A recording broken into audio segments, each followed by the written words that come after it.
ब्रजवासियों का प्रेम है ये तो, और उनके प्रेम के वश में आगे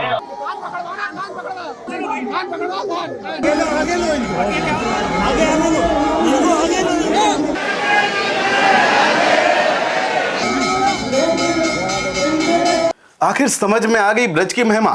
राधा रानी ने अपनी शरण में बुलाया, पंडित प्रदीप मिश्रा ने रगड़ी अपनी नाक। जी दोस्तों, सही सुना आपने। तस्वीरों में दिखाई देने वाले महान संत कोई और नहीं बल्कि वही सीहोर वाले इंटरनेशनल कथावाचक प्रदीप मिश्रा हैं, जो राधा रानी पर दिए बयान को लेकर सुर्खियों में आए थे। हमने आपको बताया था कि ठकुरानी तो महारानी है, केवल कृपा ही बरसाती हैं, लेकिन उनके ब्रजवासी अपनी ठकुरानी के खिलाफ कुछ नहीं सुन सकते। इस सत्य को आप इन तस्वीरों से महसूस कर सकते हैं, जिसमें पंडित प्रदीप मिश्रा बरसाने में एंट्री करते दिखाई दे रहे हैं। वहीं किसी और के सामने नहीं बल्कि राधा रानी के सामने नाक रगड़कर माफी मांग रहे हैं। उसी जगह जिसे राधा रानी की कचहरी बताया था, वहीं आज नाक रगड़ रहे हैं। ब्रजवासियों का प्रेम है ये तो, और उनके प्रेम के वश में आगे। नमस्कार दोस्तों, मैं हूं नितिन गुप्ता और आप देख रहे हैं बुलंद भारत टीवी। ब्रज की रानी की कृपा देखिए। आपके तीर जैसे शब्दों के बाद भी आपको अपने दरबार पर बुलाया, ब्रज में एंट्री भी थी। लेकिन कुछ भी हो पंडित जी, आपको ब्रज की महिमा को अच्छे से समझ गए होंगे। शायद इसके बाद आपको कोई शास्त्र पढ़ने की जरूरत भी नहीं पड़ेगी, क्योंकि यह महारानी का दरबार है। आपको आना ही बहुत है। ठकुरानी तो पुकारने मात्र से वो दौड़ी चलो आती हैं, अपने भक्तों को, अपने लाडलों को गले से लगा लेती हैं। यही हुआ आपके साथ भी।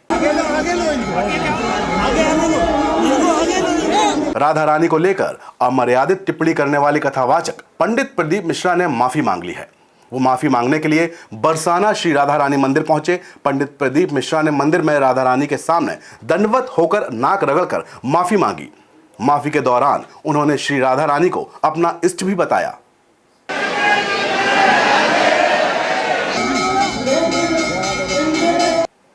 प्रसिद्ध कथावाचक प्रदीप मिश्रा शनिवार की दोपहर बरसाना पहुंचे थे। उनके आने से पहले मंदिर में काफी भक्तों की भीड़ जमा हो गई, जिसका नजारा आप इन तस्वीरों में साफ देख सकते हैं। वो मंदिर में पहुंचे और श्री राधा रानी के चरणों में दंडवत हो गए और फर्श पर नाक रगड़कर माफी मांगी। उन्होंने अपने शब्दों में कहा कि अगर उन्हें राधा रानी माफ करें। उन्होंने ये भी कहा कि वो अपनी हर कथा में श्री राधा रानी से माफी मांगेंगे।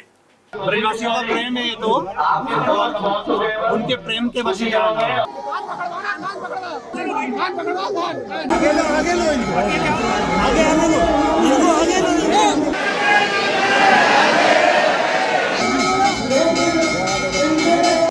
साथ ही उन्होंने ब्रजवासियों के लिए क्या कहा, आप भी सुनिए।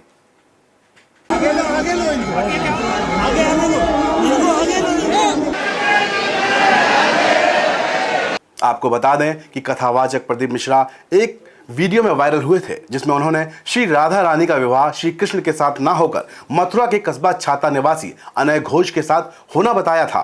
साथ ही उन्होंने कहा था कि बरसाना राधा रानी का पैतृक गांव नहीं है, बल्कि यहां उनके पिताजी की कचहरी लगा करती थी। राधा रानी अपने पिता के साथ साल में एक बार यहां आती थी। इसी के बाद ब्रज में हंगामा हुआ, साधु संत आक्रोशित हो गए, महापंचायत लगाई गई। ब्रजवासियों का प्रेम है ये तो, और उनके प्रेम के वश में आगे। कथावाचक पंडित प्रदीप मिश्रा के विवाद बयान को लेकर साधु संतों ने नाराजगी इतनी फैली कि उन्होंने एक बैठक बुलाई, महापंचायत बुलाई। 24 जून को पंडित प्रदीप मिश्रा के विरोध में महापंचायत बुलाई गई, जिसमें उनके ब्रज के 84 कोस में एंट्री करने पर प्रतिबंध लगा दिया गया। पंडित प्रदीप मिश्रा के विवादित बयान को प्रेमानंद महाराज जी ने भी विरोध जताया था। उन्होंने साफ उनसे माफी मांगने को कहा था। तो अब प्रदीप मिश्रा की माफी से ब्रजवासियों के दिल को सुकून पहुंचा होगा, क्योंकि ब्रज के कण कण में राधा और कृष्ण का वास है। कलयुग में ब्रज के महत्व का वर्णन हर शास्त्र में कहा गया है, और यह शाश्वत सत्य है कि राधा रानी और कृष्ण एक ही हैं।